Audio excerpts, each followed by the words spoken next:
Hello and welcome. I am Thomas Porteous and you're watching NewsX World. Let's take a look at some of the top stories. Global stock markets continue to plunge after China announces an additional 34% tariff on all US goods. The move, which is a direct response to Trump's Friday tariffs, marks a sharp escalation in the global trade war.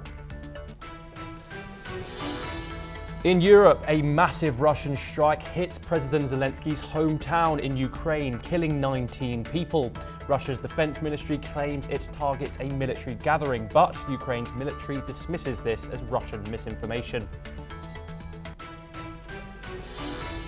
After Israel launches a new ground offensive in the Gaza Strip, Hamas warns that the operation creates a highly dangerous situation for Israeli hostages. The group claims that half of the surviving captives are in areas where the Israeli army has ordered evacuations. A Venezuelan man legally living in the United States was mistakenly sent to an El Salvador mega prison with migrants accused of gang ties. A federal judge has ordered his return by April the 7th after ruling the deportation as unlawful. Defense Secretary Pete Hegseth will visit Panama next week as the Trump administration pursues plans to reacquire control of the Panama Canal. The trip comes amid growing regional tensions over sovereignty and trade access. On board Air Force One, Donald Trump says Israeli Prime Minister Benjamin Netanyahu might visit the US next week. The close US ally could become the first world leader to negotiate a reduction or removal of the newly imposed tariffs. Indian Prime Minister Narendra Modi arrives in Sri Lanka for a weekend visit focused on bilateral discussions. The trip includes the signing of several key agreements between the two countries. British comedian and actor Russell Brand is charged with rape and indecent assault in the United Kingdom. According to reports, the alleged offences took place between 1999 and 2005.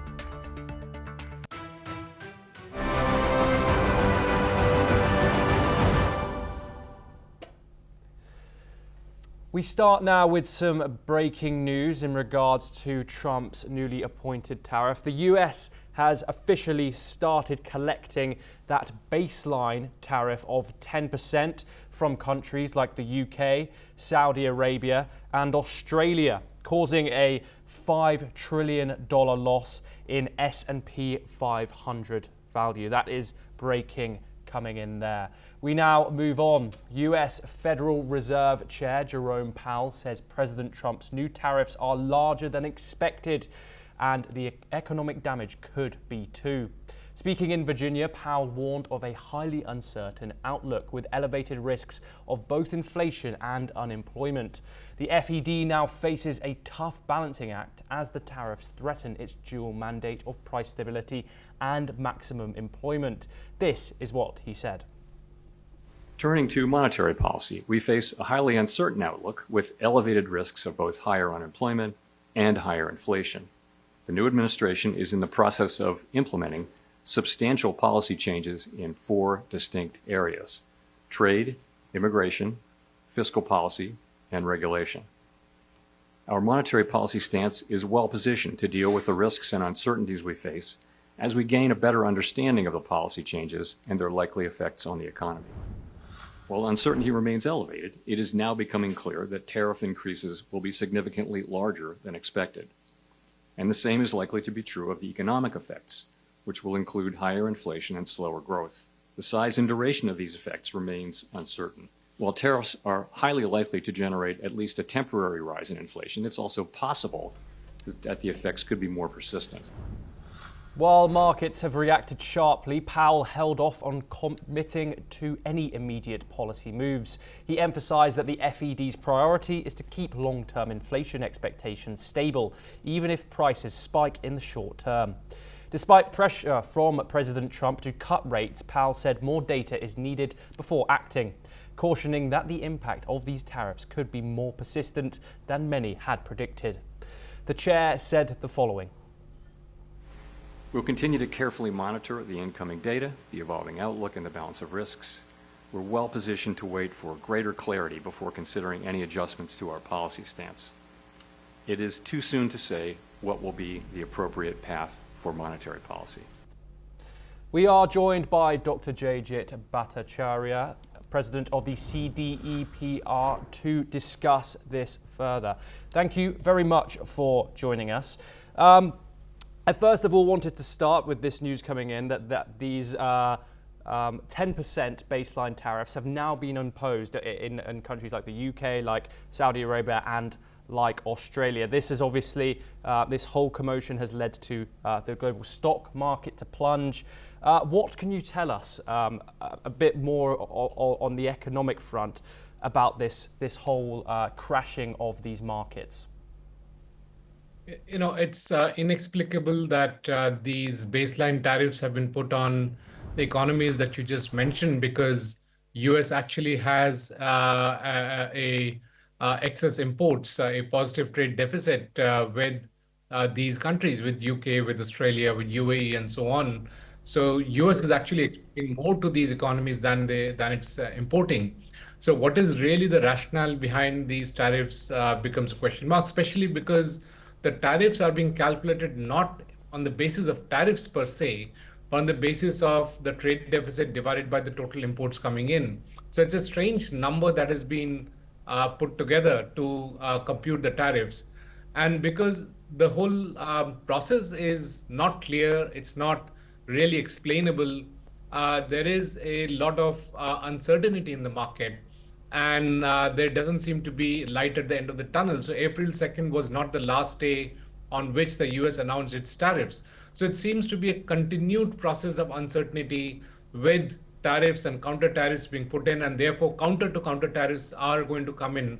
And hence, under such uncertainties, investors would like to withdraw their money and sit on the cash rather than keep that money in the stocks. And therefore, you see a absolute mayhem in the stock markets.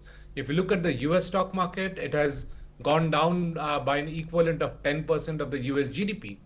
And that's something similar we are seeing in many of the other countries. Now, you know, again, unfortunately, stock markets kind of reflect in which direction the economy is going. So clearly, if the stock market is any indicator, the US economy might be going downwards at a faster pace than is being predicted elsewhere. Yes. So these are, you know, the immediate concerns that's bedeviling the stock markets in US and in the rest of the world.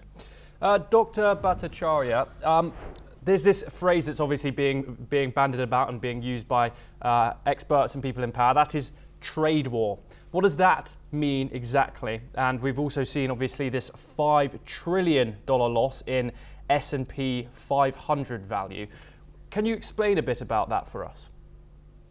You know, actually, most wars are fought because of economic reasons, because of underlying economic reasons. So all war leads to an economic benefit, and which includes the kinetic warfare. Now, coming back to trade, that's as basic as it can get, because the whole objective is to gain disproportionate economic benefit in the interactions with other economies. And hence, the tariffs are being used as a weaponization for the trade war being essentially trying to get an upper hand in terms of the trade that's going on, and therefore benefit your own domestic economy at the cost of other economies. So we are back to that old zero-sum game that, you know, if you gain, I lose, and therefore I need to gain for you to lose, which need not necessarily be true, but that's the way that the tariffs are being used in a zero-sum game.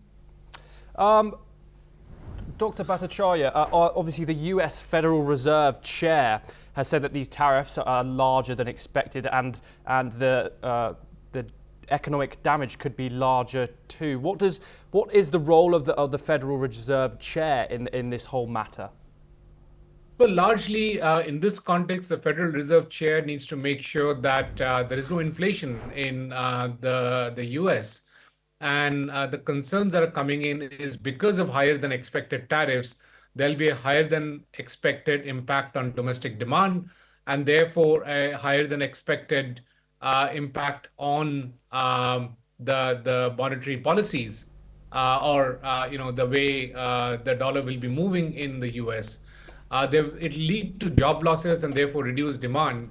And on the other hand, in order to push for more investments, the US administration is pressurizing the Fed to actually reduce the interest rates. Now, if you reduce the interest rates, there will be an inflationary impact. Yes. And will it really lead to an increase in demand is a big question mark. Dr. Bhattacharya, thank you very much for joining us. We now move on. Employment in Canada fell for the first time in 3 years in March, the National Statistical Agency said on Friday, as uncertainty over US tariffs led businesses to cut staff and stall hiring. Canada shed some 33,000 net jobs in the month, pushing the unemployment rate up 0.1% percentage point to 6.7%, according to Statistics Canada. Prime Minister and Liberal leader Mark Carney has commented that he knows that a great many Canadians are worried about the latest tariff announcements and that the weeks and months to come will not be easy, but they will fight against these tariffs, he said. On the other hand, US hiring soared past expectations in March, according to government data. But analysts have warned that this is old news, as the full effects of President Donald Trump's tariffs and federal cuts have yet to ripple through the country. Department of Labor said that the US added 228,000 jobs last month, much more than what the economists had anticipated. The jobless rate, meanwhile, edged up 4.2% from 4.1% in February. Trump called these great job numbers in a social media post, suggesting his policies were already working. Meanwhile, markets continue to plunge, wiping vast sums of investment and retirement portfolios alike. US Federal Reserve Chairman Jerome Powell warned the tariffs were likely to spur higher inflation and lower growth. Wall Street went into free fall following similar collapses in Asia and Europe. The Dow Jones dropped 5.5% and the S&P 5.97%. Losses in US financial markets were estimated at more than $6 trillion since Trump unveiled the Liberation Day tariffs. However, Trump just posted on social media that his policies will never change, and this is a great time to get rich. Trump also had a very productive call with Vietnam's top leader on Friday after Vietnam was hammered with a dumping 46% tariff on Trump's global trade blitz. Trump wrote on social media that Lam, the General Secretary of the Communist Party of Vietnam, told him that Vietnam wants to cut their tariffs down to zero if they are able to make an agreement with the US. Trump then thanked him and said that he looked forward to meeting him in the near future.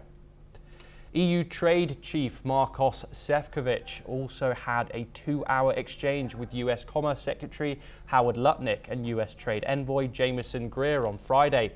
He wrote on social media platform X that President Donald Trump's new 20% tariffs on the bloc were unjustified, and he reiterated the EU's commitment to meaningful negotiations. We move over to South Asia now, where Indian Prime Minister Narendra Modi arrived in Sri Lanka on Friday. Modi was received at the airport by Sri Lankan Foreign Minister Viyutha Herath as he began his official visit aimed at deepening bilateral ties. This is Prime Minister Modi's first visit since Sri Lankan President Anura Kumara Dissanayake took charge last year. It also comes after Dissanyake's visit to India in December, his first state visit since assuming office. Modi is expected to hold talks with President Anura Kumara Dissanayake and sign several agreements, including a defence pact that would expand existing cooperation to cover joint military exercises and maritime surveillance. Among the memoranda of understanding to be signed is one of the Indo-Lanka electricity grid connectivity project, which will link Mannar in Sri Lanka to southern India via an undersea cable.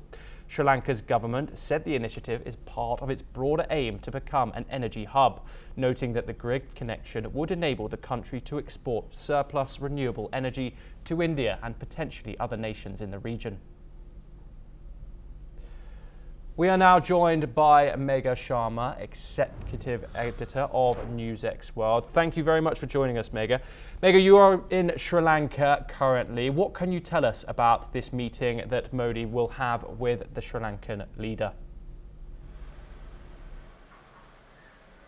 Yes, that's the most anticipated point of this three-day visit of Prime Minister Narendra Modi, who is right now in Colombo, and he is being escorted by President of Sri Lanka, Nayaka Anurag Kumara Dissanayaka. And we just saw visuals on your screen that are playing this beautiful, vivid imagery of the ceremonial welcome, the guard of honor that Prime Minister of the country received from the Sri Lankan president. We saw the tri-services and the troops that were marching along the bands, which is the protocol that is followed by when a head of state arrives in Sri Lanka, and something similar that is done in India as well with that 21-gun salute. We saw, the ministers from the Indian side, the Indian delegation that came along with Prime Minister Narendra Modi included the foreign minister of the country, Mr. S. Jaishankar. We also saw the foreign secretary, Vikram Misri, who was also part of that delegation. From the side of the Sri Lankan government, we saw the Prime Minister of Sri Lanka, who made her presence felt over there. We also saw the foreign minister who was present at the moment, met the Prime Minister as well when the Prime Minister took a tour and met with the other dignitaries who were present, along with the tri-services chiefs of Sri Lanka. Now, it's going to be a hectic day for the Prime Minister and the President, and of course all the delegations who are at this point of time accompanying both the leaders of the state. Right now we're getting to know that there is a closed door restricted meeting that is taking place between both the leaders. Now, what are going to be the contours of this meeting that is going to decide what steps are taken ahead for India and Sri Lanka to forge and foster their ties further is a question that will be answered in just a few hours from once the joint press statement is released by both the leaders and their sides. But interesting enough to know that there has been, it's been the talk of the town, the 8 MOUs that had to be signed, that was the part of discussions when there were press briefings being held by the Ministry of External Affairs here in India, and also at the time when 6 months ago the President of Sri Lanka, Dissanayaka, had arrived in India, and him wanting to focus on fostering of ties, trade ties and bilateral ties between both nations is something that is going to be, thought is going to put in it when those MOUs are signed. Key amongst them are likely to be defense cooperation, we're talking about maritime security and trade, we're talking about connectivity, and we're talking about energy infrastructure. There is one very important inauguration that Prime Minister Narendra Modi is going to be doing, which is going to happen virtually today during the course of the day after this bilateral meeting, restricted talks get over, and that is the Sampur solar power project that is going to be launched. This has been, this project has been lagging for the last 20 years. This has been a substantive Indian investment that has gone into it, and finally it comes to a culmination after Prime Minister inaugurates in 2025. Remember, it was the foundation stone of it was laid in 2006, so it's been almost 20 years, and for some reason or the other, government changes, some sort of conflict, some sort of friction has led to the slowing down of the completion of the project, which finally under Prime Minister Narendra Modi's third term has gotten completed. Besides that,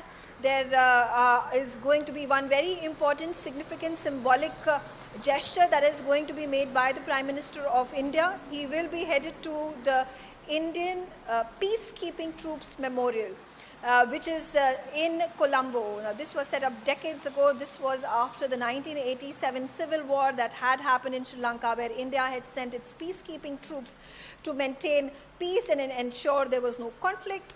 There were 2,100 of our Indian soldiers that died and sacrificed their lives in this mission, and the Prime Minister is going to pay his tribute after these talks and the MOUs and the meetings with the business delegations and commissions that are over there is going to get over. And well, after that, it's going to be later in the evening at 7:15 p.m. and then there is going to be a state banquet, and then the Prime Minister retires to his hotel, and the next day starts tomorrow. So this is how the agenda of Prime Minister is scheduled for the next few hours from now. Thank you very much, Megha Sharma, for joining us on that. We now move on over to Europe, where a deadly Russian ballistic missile strike has hit Ukrainian President Volodymyr Zelensky's hometown of Kryvyi Rih, claiming the lives of 19 people, including 9 children. Ukrainian authorities confirmed the devastating toll as rescue and recovery efforts continue. The head of Kryvyi Rih military administration has provided an update on the situation and the ongoing response. Let's listen to what he had to say. Триває аварійно-рятувальна операція. На зараз, на жаль, 16 загиблих, 6 з них діти. Ракета взорвалась у повітрі, це такі спеціальні ракети з воздушним підривом, щоб більше постраждало людей. Клята русня запустила її в центр масиву, поруч дитячий майданчик. Діти загинули на або біля дитячого майданчика. We are joined by Jim Rice, Professor of International Law, located in Vigan, the Philippines, to discuss this further. Thank you very much for joining us, Professor. We've seen a step up of Russian attacks, especially on Ukraine in the past few days. This is a significantly high death toll for a single day of attacks. 18 people killed in one day in one barrage of strikes. What can you tell me about this kind of upscale of Russian bombardment on these civilian-occupied towns in Ukraine? Thanks for having me on. As for why has Russia stepped up its attacks, at ballistic missile attacks on Ukraine, I suppose the answer is because they can. They have been meant to be engaged in peace talks initiated by the Trump administration, but this latest attack on Ukraine is just another in a long line of examples to show that Russia is not arguing in good faith, and that they have started this bloody war more than 3 years ago, and they have no intention whatsoever to negotiate a real or just peace with Ukraine or any other nation. Jim, Russia has said that they were aiming for this military gathering when they made this strike. Ukraine's military has responded by saying that Russia was spreading false information to cover up this crime. Ukraine has very much focused on the civilian casualty when it's come to this attack.